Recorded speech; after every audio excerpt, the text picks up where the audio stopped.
Hello and welcome to Movie Night Memories. You must remember this. A podcast that focuses on movies and our favorite memories of them.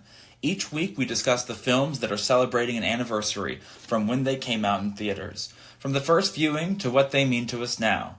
My name is Sword Alexander, and I'm joined by the inspiration of this podcast, my mom, Tracey. Sometimes an inspiration. Always an inspiration. This week, we're talking about the movies released between April 13th and April 19th. We have Swing Shift, Bridget Jones's Diary, Say Anything, American Psycho, The Jungle... You're the psycho. Yes.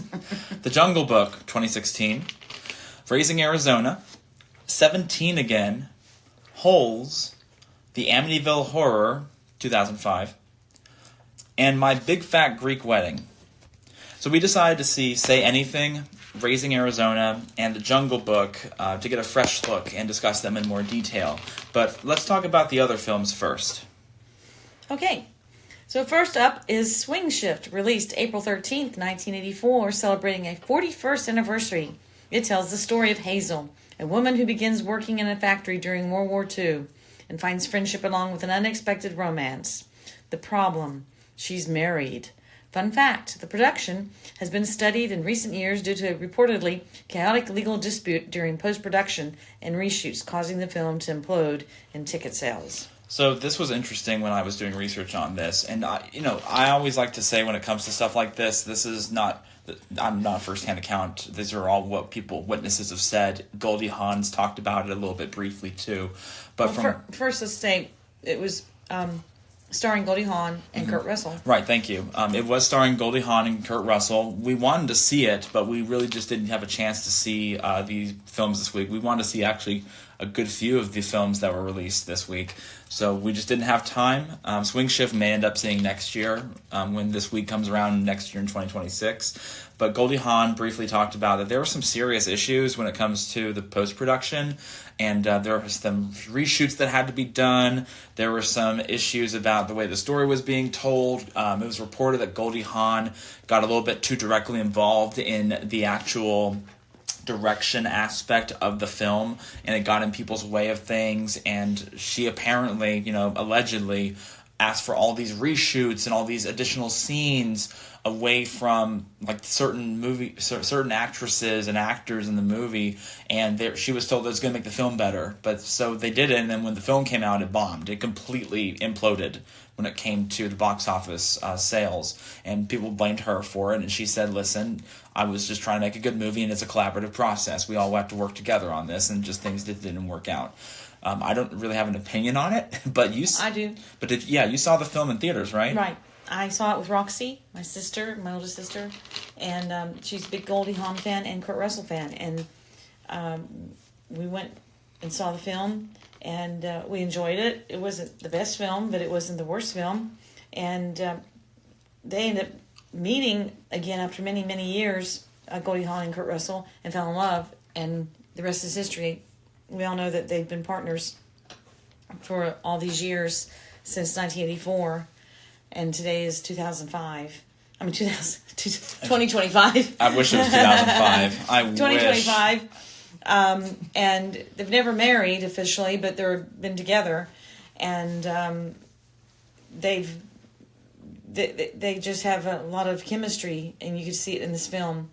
And it was a well done film. I wouldn't say it was something that but you could see the chemistry in that film between the two of them. So it was a nice little film, and I remember it and seeing it with my sister Roxy. I'll never forget it. So it was a sweet film. Oh, good. I'm glad. I really don't have an opinion on this movie because I never saw it. I don't really know anything about it outside of what you told me. So maybe sometime next year we'll end up seeing it, or maybe sooner than that. We'll see. So next up is Bridget Jones's Diary, released April 13th, 2001, celebrating its 24th anniversary. A simple but effective tale of a love triangle and the struggles of young love in this classic, loose adaptation of Pride and Prejudice. Fun fact, Renee Zellweger was praised for her accent in the film, despite many critics in the British journalism community being concerned about her attempts to sound English. So, do you remember seeing this movie in theaters? Mm-hmm. Yes. Yes, I wanted to see it for Hugh Grant and Colin Firth is why I went to see it. I didn't really care about seeing Renee Zellweger. But a cute little thing about this film, people always said that I was like Renee Zellweger in this, the British Jones of her. Your family did? No. Or people in general? People that I would meet said, "Oh, you're so much like Renee Zellweger's character of British Jones."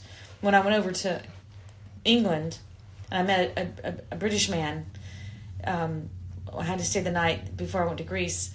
He says, "You remind me of British." He says, "You remind me of Bridget Jones, that character," and he went on about it. So after seeing the movie, would you say that that's an apt description of how people compare you to her? I had it over here and I had it over there. So. But what did you think of the movie when you saw it? I thought it was a cute movie at the time. I thought it was a cute movie. I thought it was a lot of fun to watch. And I love the interaction between the two main male characters. And it was just a fun film to watch as a single girl to see. It was just a fun film for single girls to see, you know. I liked it. Yeah. That's all people really can ask for at the end of the day. So I don't have any immediate plans to ever see it, but you know. You've never seen it? No, never seen it. I didn't know that. I don't. It's not my demographic. It's not exactly my demographic, and you know how I feel about romantic comedies. Like I don't care for them really. I'm sure it's great. You know, it's got some kind of cult status for being really good. Well, they've made 3 of them. Right, they made 3 now with The Edge of Reason, Bridget Jones's Baby. I'm reading this off of Wikipedia. I'm not really a fan. And the Mad About the Boy movie that came out this year. I remember that people were talking to not people, but like trailers were coming out a lot on Peacock and other couple services too, talking about it. So yeah. Next up is American Psycho, released April 14th, 2000, celebrating its 25th anniversary. It tells the story of an investment banker in New York City with a horrifying secret and his daily attempts to hide his true nature among the most heartless men in the Big Apple. Fun fact, Christian Bale described his portrayal of Patrick Bateman as, quote, an alien that landed in 1980s New York. I never saw the film because you didn't let me see it. Don't say let. Oh, it's the truth. Like, look, I turned 18 in 2012, really, is when I turned 18. And that was 12 years after the movie came out. And you didn't... I mean, I've seen other R-rated movies before I turned 18. Like, come on, I have to. Explain who's in this film. So, it's starring Christian Bale as Patrick Bateman. It stars also Jared Leto as his antagonist, quote unquote. His name is Paul, and I've never seen the movie, so I'm just basing off of that. And you got the film because you love Jared Leto. I like him a lot, but you love him for his work as early as My So-Called Life. Mm-hmm. And you saw this film, and I've never seen the whole thing. Right, because you told me off camera, recording device, that when we were talking about this movie, you said that you only saw up to the point right before he gets axe murdered. And per se. We never. Okay, first of all, we never did the disclaimer. Yes. So there could be spoilers here if people haven't seen these films. Yes. Spoiler alert for some movies, especially the ones we're going to talk about in more detail. But it was a pretty serious thing for you. You didn't really want to see that, and I don't blame you for it. No, first of all, my sister Roxy wouldn't allow me to see to that point because it's so graphic. And I didn't want to see Jared getting killed. Handled like that. And I don't really like gore. But I've heard it's really excellent look at the darker side of life and how people can be and everything. Of course, I've only seen clips. I've seen tons of famous clips. Who hasn't really at this point? But I've seen a lot of funny memes that make fun of the business card scene. Like, instead of replacing the business cards like with Pokemon cards, and people make fun of it. And I thought it was really interesting that Christian Bale described him as an alien, because when I see these clips of him, it really fits with the way his facial expressions are, and how he kind of talks like he is exploring an unknown world that he's never seen before, that he's trying to keep camouflaged into. I thought it was really fascinating, and I'd love to see it one day. I just haven't really had that opportunity to. It's not exactly been, I gotta see it, because, well, especially after I've seen all the seasons of Dexter, not the spin-offs or anything like that, but I've saw all the seasons of the original show. I kind of got my fill with serial killers disguising themselves in broad daylight, so I was good there. So, anything you want to say about the film still? Jared was a beautiful in the film from up to the point that I saw. No commentary needed. All right, let's move on. So, the next film is 17 Again, released April 17th. I guess they did that on purpose. 2009. Celebrating a 16th anniversary, a familiar story of redemption as a man down on his luck gets the chance to relive his high school years after a mystical spell from a stranger turns him 17. Fun fact, Zac Efron actually did his stunts in the cafeteria scenes. No special effects were ever used. Now, there were some things about, like, High School Musical, he did have a couple of scenes where he was, like, I think so, where he had, like, stunt doubles using some shots. But apparently he's really good at basketball, just like he is in High School Musical, because in some of the scenes, specifically the cafeteria scene, which is a very famous scene when it comes to doing some basketball shots, we haven't seen the movie in forever, since probably when it came out, 2009, that he did some great shots in it. I forgot to mention also, Matthew Perry played the older version of him when this movie was around. I know. And I remember we saw it a couple of years after it came out in theaters, but I remember the trailers were everywhere in 2009. They were everywhere for this movie. People were occasionally talking about it, but the marketing was just through the roof about 17 Again. I remember the TV spots like it was yesterday. And I really enjoyed it when I saw it all those years ago. I'd love to see it again. We just didn't have time, so I'm thinking maybe next year this will be on our list. I love Zac Efron in this, and I love the guy Lemon. What's his name? Which Lemon? Lemon. His last name Lemon. He's in it. Oh, Tom Lennon. Yeah. Thomas Lennon. He's in it. He was hilarious in it. Yes, he was great. I love him. It was just an overall fun high school movie. You don't really get that too often, and it was just very well done for the time. Like I said, I'd like to see it again. There's something about Trekkies in it too. Is there? He's a Trekkie or something. Maybe he is. I don't know. I know he was a basketball person, and Tom Lemon was a Trekkie. Oh yeah. He was some kind of like, I don't know if they mentioned Star Trek, but no, he's a Trekkie, and then he meets another woman that's a Trekkie, yeah, and they fall in love. It was Spoiler hilarious. Spoiler alert. It's not spoiler. It's funny. People will probably go and watch it now. Fair enough. It's hilarious. No, it was a good movie. I really enjoyed it too. Sorry, we're eating jelly beans right now, so we're just enjoying the moment. Easter jelly beans. It's almost that time. So next up is Holes, released April 18, 2003. It's celebrating a 22nd anniversary. It tells the story of Stanley Yelnats, a boy wrongfully accused of stealing shoes from a famous basketball player and forced to dig holes in a juvenile detention center. This is located in the middle of a dry lake bed, all while dealing with a family curse that his ancestors left behind. Fun fact, the original screenwriter, Richard Kelly, was removed from production after he attempted to rewrite the story to create a post-apocalyptic world. Isn't that bizarre? Yeah. So I put this movie down because I remember so much about not just the movie, but when it came out as a kid. I was 9 years old, and this was technically I was 8 turning 9, and I remember so much about this movie. It's so well done, especially for a film that can really appeal to families. It was based off a book that we did read in school because they were trying to celebrate the movie at the same time, so we had to read the book in school too. And I remember so much people talking about it. I remember I saw the film on Disney Channel 3 to 4 times. They played it all the time on Disney Channel. Did you ever end up seeing the movie before? Yes, yeah, we saw it together. Okay.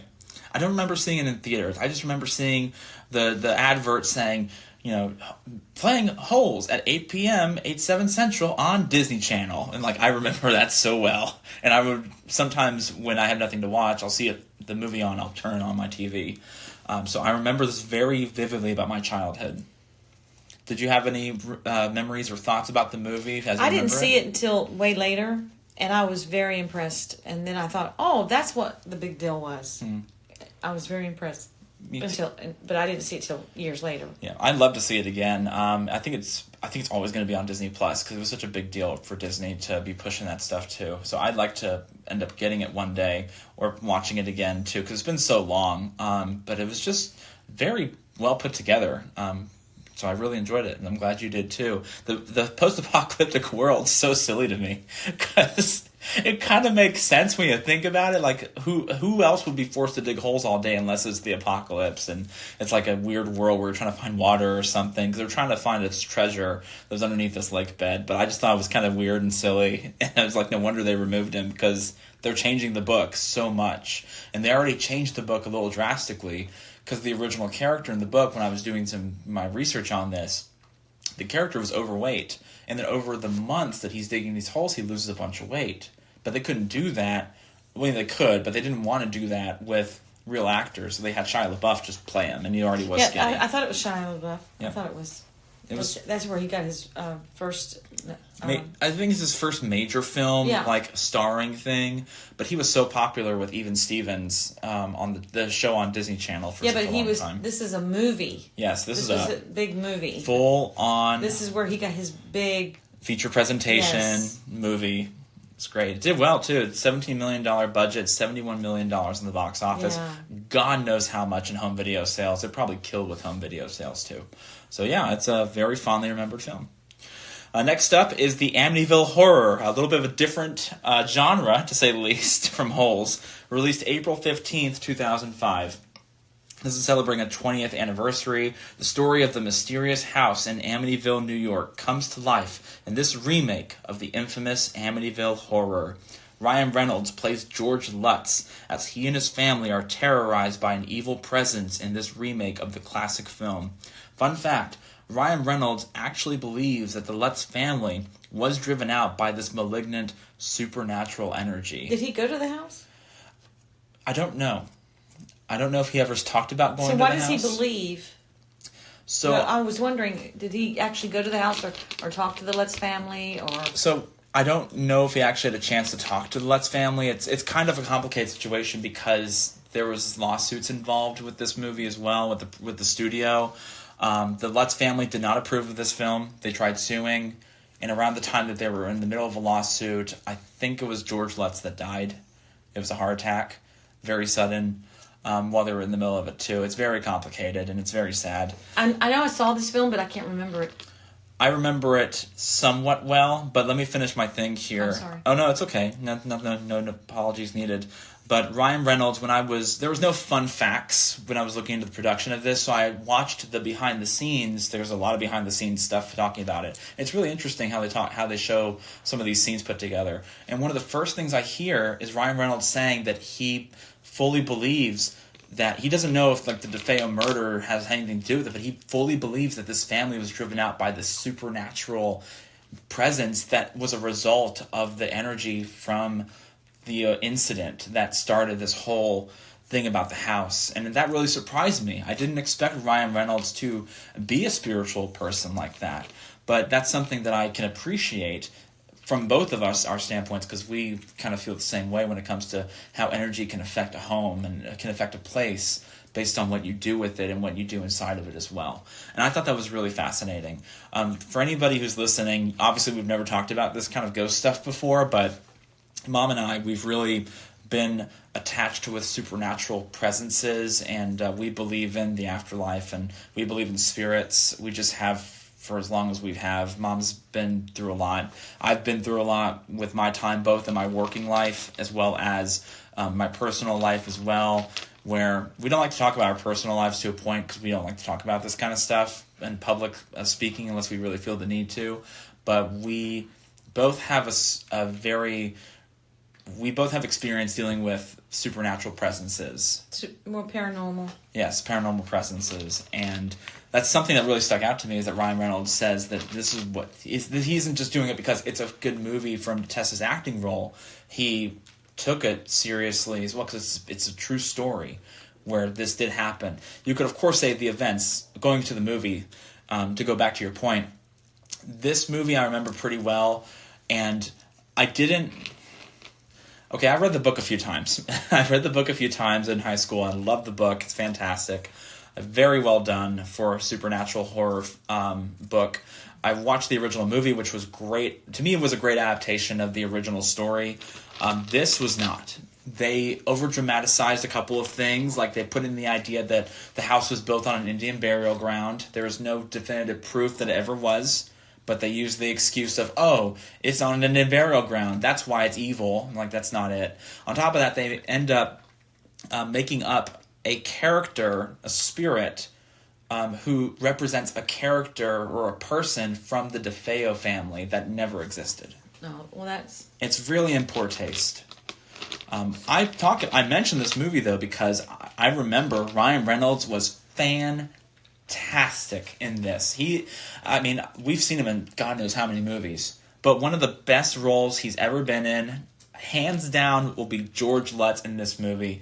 I don't know if he plays the guy just as well, but the way he transforms from day one of being in that house to the very end of it, I get chills talking about it. If you've never seen that movie, you got to see it for Ryan Reynolds' performance alone. It's worth it. I don't remember that well, so I know I need to see it again. He does such a good job describing, in his own way, the transformation that the character George Lutz goes through from day one. And in the book, it's just like that, where he becomes more irritable and more aggressive and more paranoid about things around him. The actual events of the movie are very much dramatized, and some of them are made up from the accounts of the family itself. So there's a lot of stuff that didn't happen, supernatural-wise, that they claim that actually did not happen. But in the movie, he does such a good job playing the role of George Lutz. I really loved it. And I gotta admit, like, the vibe and the general atmosphere of the film is fantastic too. It's so eerie and creepy and bizarre, and it really does bring you into a world of, like, it's a very cold, merciless place. Like, I remember that it's very well put together when it comes to production value and acting, but the story was terrible, absolutely god-awful. Well, it's a shame. It is a shame. But to me, that also is a good thing that shows that you can make a great moments of an overall not as good film. We've seen that many times before. All right, moving on to probably one of the choice that we enjoy more. So last but not least is My Big Fat Greek Wedding, released April 19th, 2002, celebrating a 23rd anniversary. This is one of my favorites that I love to go back and watch over and over again. It tells the story of a Greek woman marrying the love of her life. He's also the only thing keeping her sane as her Greek family takes over the wedding plans. And fun fact is the original story was a 45-minute one-woman show. When pitching the script to Hollywood executives, changes were suggested, including changing the ethnicity of the family from Greek to Hispanic. Another fun fact, the original actress had pitched it to Tom Hanks and Rita Wilson. And Rita Wilson, my understanding, is Greek. And so Tom Hanks grew up, but was around... Involved. It was Greek family all these years. They've been married for 40 plus years, whatever. And just to let the audience know out there that I almost married 2 Greek men in my lifetime. And so I can attest, My Big Fat Greek Wedding is true. I have been to many Greek weddings, and it is a big fat Greek wedding. And I have pictures to prove it. I've been through all of that, and I've known Greek people since I was 8, 9 years old.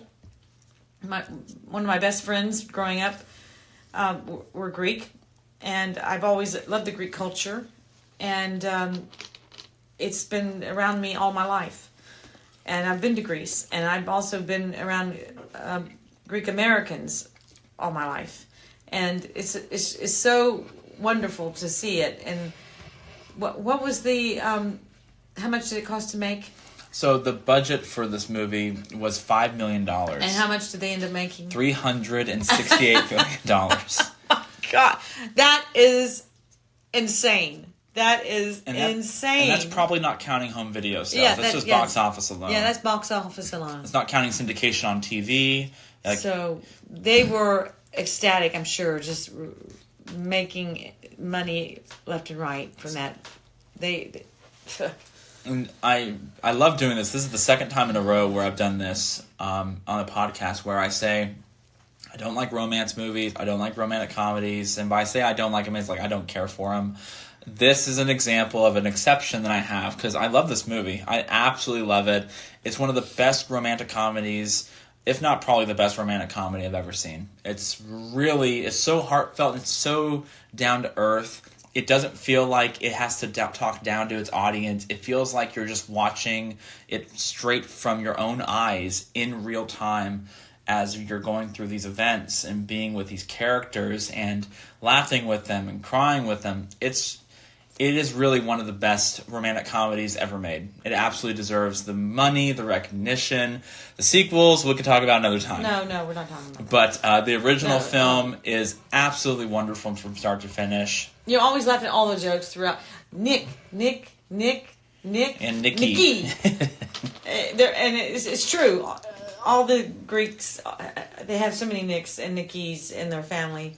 And just the same thing over and over and over is so similar to what I was around in my Greeks and fiancés. And it's so similar.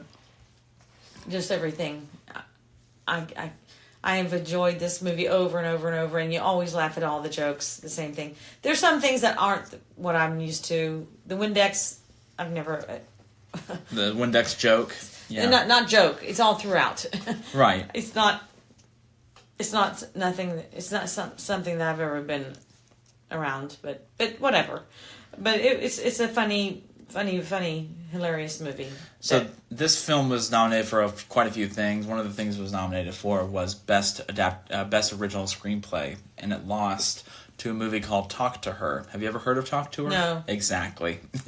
I'm just saying, and I'm sure it may have deserved it, but I don't know. This is a true culture-defying film that really deserves to be recognized and talked about because it really is as good as people say it is. And if you haven't had a chance to see it, please go see it, especially if you like rom-coms. It's just something that it's very warm. I think it's more of a family-oriented movie. It is. Not really a rom-com. I consider it a family. It talks about a girl that meets someone in her life, yes, but it's more of a family-oriented film about how to deal with your family when you meet someone. Mm-hmm. And it talks about the Greek culture too, but it's hilarious. It's something everybody can relate to. Mm-hmm. Because every family is wild. They just happen to focus on a Greek family in their own way and talking about the culture in a very, I'd say it's a very, safe, non-offensive way. I really enjoyed it. It was a great movie. I can't wait to see it again next year or whenever we want to see it again. Because we've seen it 100 times. I've seen it like 5 times myself. Or more. Probably more. Probably more than 100 times. Yeah. It's a good thing we have the DVD. Yeah. All right, so those are all the films that we just wanted to talk about. Now we're going to go into the films that we saw in more detail.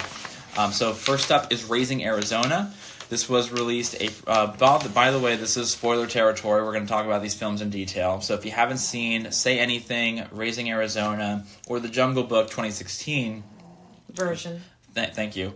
I recommend you pause this and go check out the movies for yourself if you don't want to get spoiled. And we're going to be saying that and mentioning it more frequently in the future too. And our little dog is snoring. So if you hear any snoring, that's her. It's not me. It's our little Gloria. So Raising Arizona, it was released April 17th, 1987. It was directed by Joel Coen, and it was written by the Coen brothers themselves. You mentioned it. Yep, so this film it's such a funny thing to describe. It is about a man who's in love with a woman. They meet, they fall in love in the funniest way by him getting arrested multiple times, and the person who's taking his headshots, his mug shots, and doing his admittance. She's an officer. Yes, she's an officer, and she's taking his fingerprints and doing his mug shots, and they keep meeting because he keeps robbing grocery stores, getting out of prison, and then robbing more convenience stores, and they end up falling in love, and they get married, and they end up wanting a baby, but unfortunately there's some problems with the baby making process itself. and they're so distraught. The mother ends up finding out that a local, relatively wealthy business family, they end up having 5 kids. And she's so distraught by this, she says, I want to take one of those babies because they have too many of them. And they end up taking one of these 5 kids, these little babies that were just born, and raising them as their own. They kidnap a baby. Yes, they kidnap a baby. They kidnap a baby. And it's called Raising Arizona because it's from a family whose name goes by like Nathan Arizona. The Arizona, unpainted Arizona furniture Is the business owner. So it's the Arizona is the last name. And the way we're describing it is not funny, but I swear this is true. This is one of the funniest and most interesting movies you'll ever see. Nicolas Cage and Holly Hunter. Yes, Nicolas Cage and Holly Hunter play the leads. Nicolas Cage plays a man named Hi, or H.I. McDonough, and Holly Hunter plays Ed or Edwina, but everybody calls her Ed. And they're both so good in this. It's also John Goodman's in it, which he's excellent. Frances McDormand, who usually She's a small role. She's a small role, but she's funny. She's great in it. But she's small, very small role. And there's a few other people you've seen before for sure, and it sticks out on its own. And you saw this when it came out in theaters. And no, I didn't see it in theaters. Okay. No, I did not see it in theaters. theaters. That's right. You told me that you saw it on TV. Yeah. Because who ended up inspired, like saying you got to see this movie? My brother Dino and my sister Roxy, and they rented. I guess they rented it first. It was on video, and said, "You've got to watch this movie." And they had to watch my reaction watching the movie.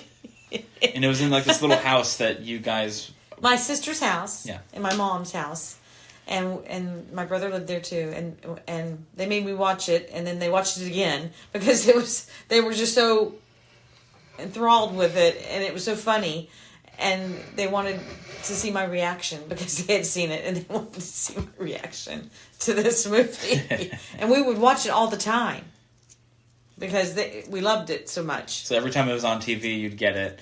Well, no, not on TV. They rented it from like some video stores. Yeah, like Blockbuster or whatever, or some little rinky-dink video store. But then eventually you got the DVD because that's how we watched it. We watched it on your original DVD. Yeah, eventually when it came out on DVD, I bought it, and I've had it ever since. DVDs will last.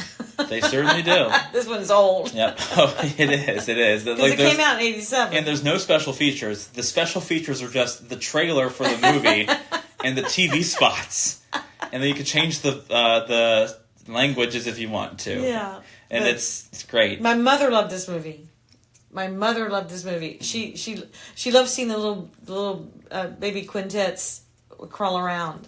She thought they were so cute, but she loved them breaking out of prison, and she loved all of this stuff going on, and it cracked her up. She loved Nicolas Cage, and them saying turn to the right, turn to the right, turn to the left. When he would be taking the picture for his getting into prison and stuff. And did anybody talk about the film outside of your family when it came out, or did the conversation ever come up where people were like, "I love that movie"? It was a hush release. Nobody knew, but I remember them saying that Huggies, because he was stealing Huggies. At one point, he was stealing Huggies from a convenience store. But after that year, Huggies went up over Pampers. I remember them saying that the sale of Huggies, it went up incredibly because after it finally came out and everybody was talking about the movie, the sale of Huggies went up in the market versus Pampers. Because he was stealing Huggies for the baby. They show that Huggies logo a lot. Every time he steals those Huggies, like you see him in the aisles, and you see him the name over and over again. Because Huggies was not a big. It was Pampers versus Huggies, but Huggies was not the big diaper that you would buy at that time, and it must have been a big sponsor for that movie, and so. Usually it has to be, but I don't know. This is the '80s, it's '87, so it must have been a big sponsor. So Huggies was being bought up that year, and they announced that Huggies sale of Huggy diapers went up because of that movie. So, what do you really think made this film succeed? Because it did a $5.5 million budget, and it made $29 million, which that doesn't seem like a lot, but for an independent film like this, that's a decent amount of money for sure. And like the video rental sales probably was through the roof. You probably contributed $1 million worth of that, or more, because we watch it over and over. Well, I'm talking about you and your family alone. I think that it was just because it was unique. It had great filming. The car scenes, the filming, and the way the chase scenes, the way they filmed it, the down to earthness of the southernness of it. Yes, but it had some it had some magical, quote unquote. I would say there's a better word for it. Like there's fantastical elements to it. The narration of it was great. They go into the minds of Hi. H.I. Yes, because like one of the things is that he had dreams. When he dreams he can see into the future. Yes. And these weird things that you don't think would be true, they end up coming true. Yeah. And that's a really interesting thing that you could see. People don't do that in films that much because the way that they do it was so just subtle. You don't think about it. And then when you see the first dream come to life, you're like, I'm watching it like, oh, this is cool. And then they turn it on you where there's this boss of his that says some really rude things. Yeah. Okay, and then shows his true character, and he wants to beat the crap out of his boss for saying these rude things. And then you back him. Okay, you relate to him like no wonder. Yeah, and then he says, okay. And I like that he doesn't try to fight it. He's also polite about it too when his wife gets onto him because it ends up with him losing his job as a result of what happened. I don't want to go into this many spoilers of it because you got to see it for yourself. If you haven't, but he doesn't tell his wife everything. He doesn't tell his wife because, like you said, I said, why didn't you tell her? And you said during the film while we were watching it, you said because he's being polite to her. He doesn't want to ruin the friendship. He doesn't want the wife to look bad upon those people because the wife. He doesn't want her to know everything, and it's not worth it to him to make her feel bad about those people. Right, and that's very much it's realistic. It is. Yeah. It's not like, and the stories don't always go that way. I think it would be realistic if he also told her, but at the same time, it is. It's going to upset her worse. But also, it shows another layer to his character. Yes. And that even though he's a criminal, he's not a bad guy. No. To him, it's like, it's going to upset her worse, and she's got enough on her plate. Yeah. That's how he is. And that's really great. Yeah. You don't see that enough. And this was so well done. I mean, I love this movie. I haven't seen it in over 10 years. I barely remembered it. So when I saw it again, You were laughing your tail off. My tail off.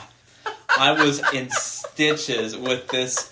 The chase scene? The chase scene was it. That's what brought it. Well, that, to me, what really, the first thing that really stuck out to me that I loved about it was that he was explaining his life story about, how he kept getting arrested, going to the same prison, the same place, and every time he met the same guy in the prison mopping the same floor at the same spot. And the guy had the same expression? Yes. The same expression on his face. It just made me laugh because it was the same place. It was like Shawshank Redemption, where it's like every time he goes to the place to appeal his case, they say, "Did you learn your lesson?" "Yeah." "Okay then." And then they let him go. Then he robs the store again. And then there he is again. But he doesn't want to do it because he doesn't hate the convenience store. It's like a dog chasing a car. He just has to chase it. It's his instinct. He just has the craving to steal from these convenience stores. But so he does. He doesn't know any better. He's just been raised that way, and he doesn't know what else to do. Well, he has a very simple goal. I have a job, but I'm not making enough money, and I want to take things that are giving me enough to get by. And he can't help it. He also loves it's the thrill more than anything else. It's the thrill, and it's so. And he never robs with a loaded gun. It's with an empty gun. It's an empty gun. So they made that point later on in the film. They said that she's like, "You're going to get arrested for armed robbery," and he said, "It's not an armed robbery. It's not even a loaded gun. It's just robbery, okay?" So let's talk about Nicolas Cage for a second. Oh my God, he was a genius in this. Look, I'm one of those people that love Nicolas Cage. I don't mean that in a way where it's like I love how bad he is. He is such a good actor, and he's like, yeah, he's really sucky in a lot of things, but he's so good in other things. So good. I mean, my favorite movie of his is Knowing. We'll get to that movie eventually. I love that movie, but he's so good in it too. He's so skinny in this though. Yes, he's a rail. He's a little rail in this. He's like one of those criminals. He's one of those people where you really do not know what he's thinking until like he says it, and that's what I love about it. He's like a real person, like a real criminal, where you don't know what he's thinking, but something's going on in his head. His eyes are so beautiful in this. He acts with his eyes, and his hair is ridiculous, but he acts with his eyes, and this might be his. I mean, I don't want to say like what's your real best, because like Nicolas Cage has played so many different people, so many different versatile roles. You can't say, oh, this is his best one, but this is, to me, it's like career making. This is his career making role, and I don't have the words. You gotta see him in this. You gotta see him in it. Gene Siskel really admired this movie as a critic fact when I saw Siskel and Ebert. Roger Ebert didn't like the movie as much. He thought it was okay, but Siskel really liked it for its originality. It's genius. It's really interesting. It's unique. It's got a special twang to it that you can really appreciate. The biggest films of the year that came out that year were Three Men and a Baby, funnily enough, about grown-ups and babies of the strange... My mom loved that movie. There's also Fatal Attraction, which is also about crazy women, and Beverly Hills Cop 2, which is about the police. So slight variation in all of them with this. What would you give the film out of 5 stars? 5. Didn't take long, did it? Nope. It doesn't take long for me either. I give it a 5. 5. The first thing I said to you after the movie was over. The only thing that I would have changed is that the wife of the mother of the children needed changing. She looked like an Amish lady. She didn't look like anything like not even Amish. She was like really conservative and really. She looked like the husband's mother. It was really bizarre. It was bizarre. That was bad. That was bad. Costume choice. But that's the tiniest nitpick. The tiniest nitpick. The rest of it though is so well done. I give it a 5 stars easily. Yeah. It was so well done. You got to see it. It's one of the best films of that year. It's one of the best comedies you'll ever see, just because of how crazy it is. So, okay, and it's just go see it. Not go see it. Pick it up, buy it, cherish it, watch it. If you ever need to be in a better mood, watch that movie. Yes, seriously, you'll find something that makes you feel better. So. Oh, you want me to talk about Say Anything first? Yeah, sure. I mean, you saw it after all. You saw it when it first came out. Well, I saw it. I didn't go to the theater to go see it. But Say Anything is a 1989 American teen romantic comedy drama film written and directed by Cameron Crowe, which I love. The film follows the romance between Lloyd Dobler, which is John Cusack, an average student, and Diane Court. How do you pronounce her name, by the way? Ione Skye, the class valedictorian, immediately after their graduation from high school. It's a famous movie from the 80s where John Cusack is holding up the boombox of the song that's In Your Eyes. In Your Eyes. And that's where the movie became famous. Mm-hmm. The budget was only $16 million. The box office was $20 million. It doesn't seem like that big a difference. But it was very famous. I think it's one of John Cusack's best films for me. We were making jokes about the film throughout. Yeah, because the title of the movie is a terrible title. It's a terrible. They say the line in one line they say anything. It has nothing to do with the movie, and you don't have to say the line in a movie to say the title for it to make sense. No. I'm not saying that. I'm saying that the term say anything makes zero sense. It all started when I said say anything sad, because that's what it's about. Most of the film is very sad. The first third of the film is good, but then it gets really sad really quick, because it's really about a couple. It's about a guy that has this crush on the valedictorian. girl that he's got these crush on her because she's got the most beautiful eyes to him. And they're both graduating from high school. And she doesn't feel like she has a social life at all. Like, after she graduates and she realizes, I don't really have any friends to talk to. Holy crap. I don't know anyone. No one's going to invite me to any parties because they don't know me. But because Lloyd Dobler is like middle-of-the-road kind of dude, he knows these people, he knows these parties, so he invites her to this party. Well, no, he had a crush on her and he wanted to take her out. Right, so he took her out to this party. But he wanted to take her out. Mm-hmm. He had a huge crush on her and he wanted to be with her. Mm-hmm. So the romance goes in. It's a very good movie.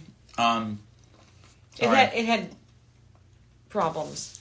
But it does. My biggest thing is that it had other things in it that didn't matter. It didn't matter. The more the movie goes on about their romance, there's a lot of good about the romance because you see Lloyd Dobler talking to his friends, and you see his relationship with his sister and her kid, and it's great because she sees that he's a fun and good uncle. He's trying to just do the right thing in his life. He doesn't know where he wants to go. And then the film takes a turn. It goes away from the romance, kind of. It's slowly, as the film goes on, it steers away from the romance and goes towards the relationship between Diane and her father, who's played by John Mahoney. Which we love from Frasier. Yeah, he's fantastic. The father. He's great in this, plays too. Martin. But it starts to go into a thing where it's about their relationship, and it's good. However, the IRS comes in and says that... See, this is how ridiculous this plot is. She starts laughing as I'm describing this. Because during the film, you start saying... I don't want to know about the IRS coming to take their house. So this movie made me depressed. That's why she started say anything sad. Because the IRS comes in and says, we are investigating you for fraud. I'm like, oh, that's interesting. You know, I'm actually, I'd be looking forward to seeing where it's going to go to. But they start focusing so much on it, and they take a serious look at, he's going to lose the house, he's going to lose his relationship with his daughter, he's going to lose this, and everything's awful. And you were like so immersed, and I'm like, it's okay, don't worry about it, it's just a movie. I can't not worry about it because every damn scene they're showing, and he works for a nursing home. I know, that works. He owns the nursing home. Yes, thank you. He owns the nursing home, which is why it's even more sad, because if he's committing tax fraud, he's going to lose the home. These people are going to be without a home, and he's involved in a serious money conspiracy. You got so involved, and I was like, I feel it's awful. It's just a movie, and it's from 36 years ago. Yes, and obviously it's fake.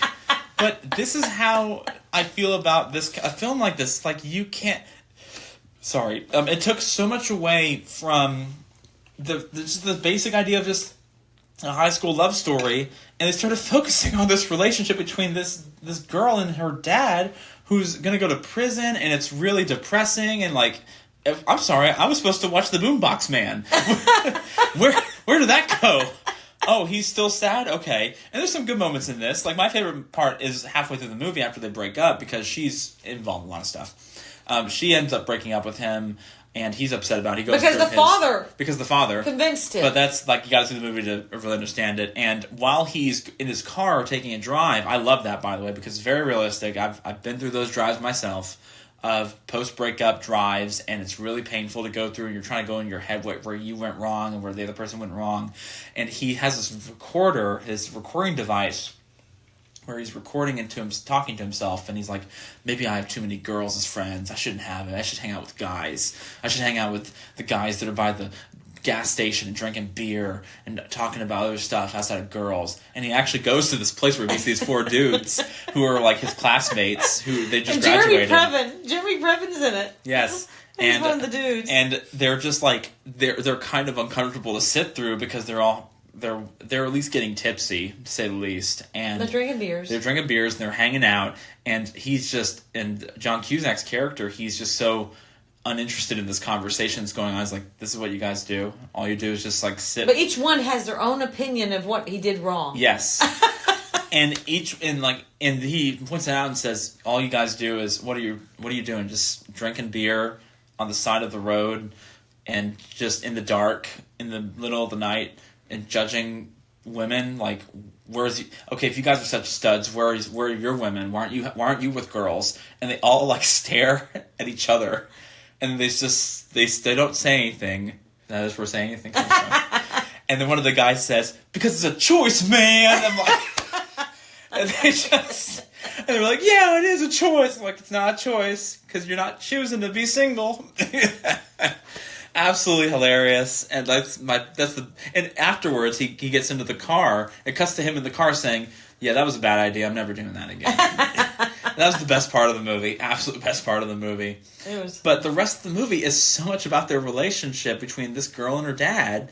And it's terrible what they go through, because, did the story work? It did, but I just feel like they lost direction. And that's such an important aspect of a film, especially when the poster is all about John Cusack and Ione Skye in their relationship with each other. It's everywhere. But no, the relationship is around throughout the entire film, but the film really lost direction focusing too much on this IRS conspiracy plot. That's how I feel. Okay, so what would you give it? I would give it, I think, 2.5. That's what my gut says. What would you give it? Probably 2.5 to 3. 2.5 to 3, but it's a film. When I usually judge 2.5s, I judge it as I could see it one more time all the way through. But there's too many problems that have. Well, there's a good idea in hindsight. It went off. The writing went off. Mm-hmm. It really did. But did people talk about this movie when it came out? Because we focused too much on our thoughts about it. So did people talk about this movie that much? Mm-mm. Not really? Mm-mm. No, it came out. The talk came out about it came later. About the boombox scene and everything? Yeah, that came out. It came out later. It's interesting about how that works, though. It didn't really do that well in the box office. It did $20 million on I think it's $16 million budget. It really didn't do that much. No, it wasn't a big talked about movie. That came out later. That came out talked about later. That wasn't really. It wasn't a big talked about movie. So, we talked about my problems. What about your problems with the movie? What do you think would have been done to make the film succeed more in your eyes? Like you were saying, we've already discussed it. Okay, I just didn't know if you had any separating thoughts for me. No. Okay, great. The biggest films of that year were Batman, Indiana Jones and the Last Crusade, and Lethal Weapon 2. To say the least, they were big action movies. I never saw Lethal Weapon 2. I always wanted to. But I saw the other two movies. All right, last but not least, we have The Jungle Book. It was released April 15th, 2016, and directed by Jon Favreau. It was written by Justin Marks. The budget of the film was $175 million, while the box office ratings at $966 million. This, I think, is one of the first real live-action remakes of a Disney classic. I'm not saying it's the first, but it's the first new generation of live-action remakes, in my eyes, that we've been getting. Like Lion King, Snow White came out recently, Cinderella, Beauty and the Beast. I think Jungle Book really started that trend where it just kicked off. I think Cinderella was actually earlier, but it didn't have the same direction that films like The Jungle Book did, where you can see it really coming into its own way. Granted, it's a different story from the original. Yeah, but these had these animals that really... Larger than life actresses and actors being involved in this. It was a very big budget. It didn't feel like an experiment. It was successfully designed to be wildly successful. Wild. Literally, yes. And the way that they did it was incredible. Mm-hmm.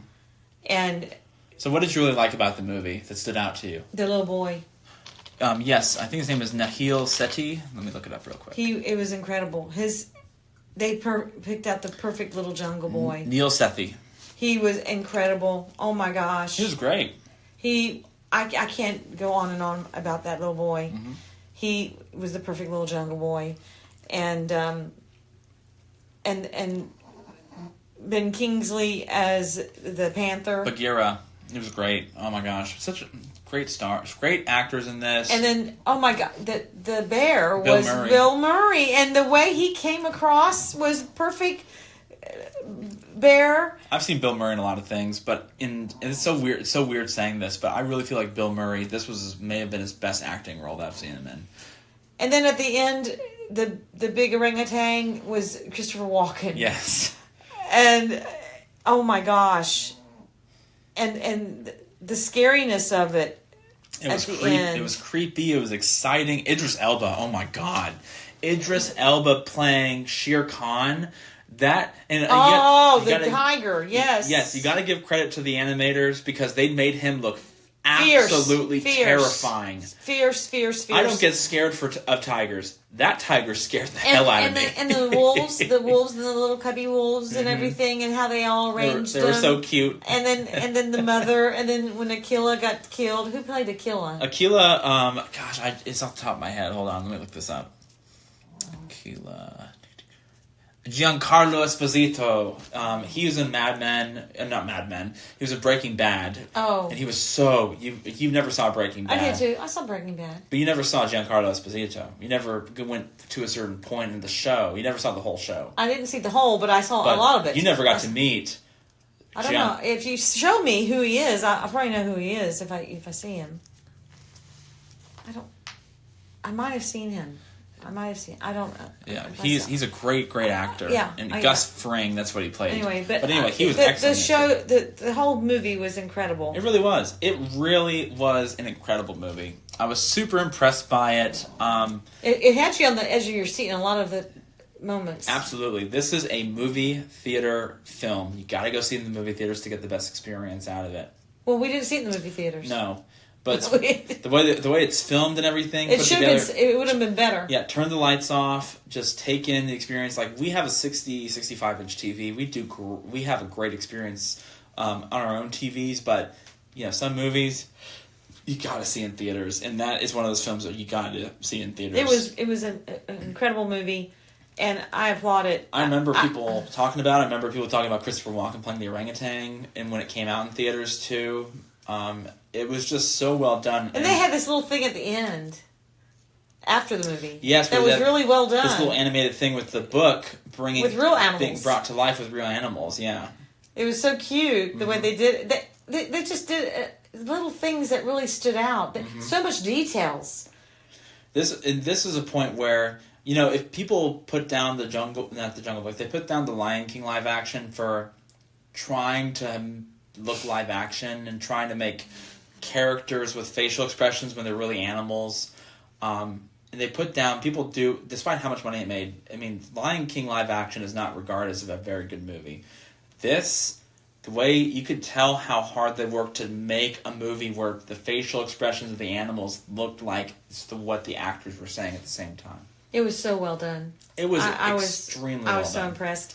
So go see this movie. Absolutely. What do you think really made this film more successful than what you would expect from it too? Was it the actors really, or was it anything in particular that stood out to you?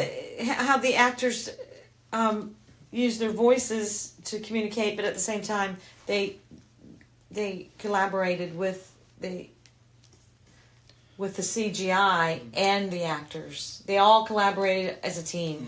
How they made it to all come together. I don't know how they did it so well. Usually when they do animated movies, and this is from my experience looking at a lot of behind-the-scenes animated film production. I didn't see it as animated. Right, but it is kind of animated at the same time. It was not, to me, it didn't feel like an animated. They might have done motion capture for all we know. It didn't feel like animated at all. It really didn't. It felt like it was real. It was real. It felt real. Yep, it did. It did not feel animated at all. At all. I felt like I was there. I felt immersed in there. It makes you appreciate movies. That one, I felt I was immersed in there. So it was immersion. It's not the exact same story as the original animated film. It's a unique story. Yes. It's just variated. It has got a bit of a variation to it, but it's a unique, great jungle book movie story. Yes. It's a great jungle story. And I was disappointed, remember? I thought it was another Jungle Book You version. thought it was going to be like one that came out, which I had no idea existed. And I said, wait a minute, that's not Bruce Lee, actor. That's not him. Bruce Lee? What are you talking about, Bruce Lee? I'm like, the guy... Bruce Lee was never Mowgli? What are you talking about? Yes, I said, the guy that played Bruce Lee. What are you talking about? I wanted to see that Jungle Book. What? We're recounting it. What? And I got upset, and then we got into an argument, and then I'm like, okay, well, let's watch this one. That's okay. That's fine. I'm mistaken. And then I showed you. And then you said, oh, I've never seen this before. Yes, you did. And I said, yes, you did. And you said, well, I forgot. Well, I forgot. I've never seen that before. I said, well, we'll watch this one. We'll watch this one. And I was, wow. It was such a good movie. What would you give that at 5 stars? Takes you a minute to think about it, huh? Because the way you're describing it makes it seem like it'd be a 5-star movie. Yeah, but there was a couple of things that You think that could have been different? Yeah. Yeah. There's some darkness that was too dark. Mm-hmm. I wish it was lighter, but maybe it was because of the way that we watched it. So. No, I think it's the movie. Okay. I think our TV was great. Okay, maybe. So I'd give it 4.5. Yeah. So there's some darkness that I didn't like that should have been more bright. Mm-hmm. That looked too dark and I couldn't see things. But maybe it was our TV. I thought maybe. Yeah. But maybe in the theater it might have been better. Well, I think also some of the time we didn't see it in complete darkness. We saw it like when it was in the middle of a sunset, like outside. So maybe the light, there wasn't enough darkness for us to be able to see as well, like you said. But you're probably right. But that being picky, I'm being extremely picky. Yeah, you're being extremely picky. I'm being extremely picky. That's okay. We can all be picky about things we love. So I say 4.5 to 5 stars. So that's just being really picky. I give it 5 stars. I think I gave it a 4 stars a long time ago when I first saw it in theaters. But looking back on it and watching it again, there really isn't anything I would have changed. So as an experience from beginning to end, it's 5 stars. I don't have any issues with the story. I think that it looked wonderful. It looked excellent. I have no issues with the way it was put together. 5 stars. Absolutely 5 stars. And there's something I want to mention. We didn't do it last week that we wanted to.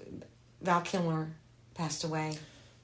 And we did watch some of The Doors. We did. We watched as a tribute to him. We watched the first hour of The Doors because I asked that we stop watching it. Not because I was sad, but because all respect and love to him, and God rest his soul, but I couldn't stand him being high for another hour. He wasn't high. That was the entire movie, was just watching this man. Him playing high. Yes, watching this great actor. But he might have been high, I don't know. He probably was. There's no way he wasn't after this. But this was like that. The Doors is a good movie, however, it goes on for so long, and you see the same thing over and over again. But that's how Jim Morrison was. And that is. And I got bored. He sounded so much like Jim Morrison. It's incredible. And they said that, this is what I've been reading, is that he couldn't get out of being Jim Morrison for several weeks and months. It was hard for him to get back into being Val Kilmer. Mm-hmm. So we're going to see some more Val Kilmer movies in passing, not as part of the podcast experience. But I just want to say that we love Val Kilmer. Yes. In my opinion, he's the best Bruce Wayne Batman that we've ever gotten. And I love Christian Bale.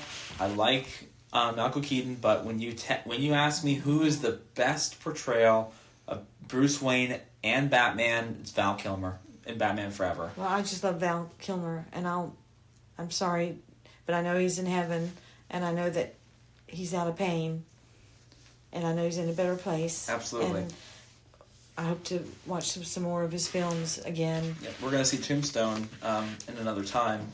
Just to watch it and talk about it. Then we can talk about it in the podcast when the anniversary comes out.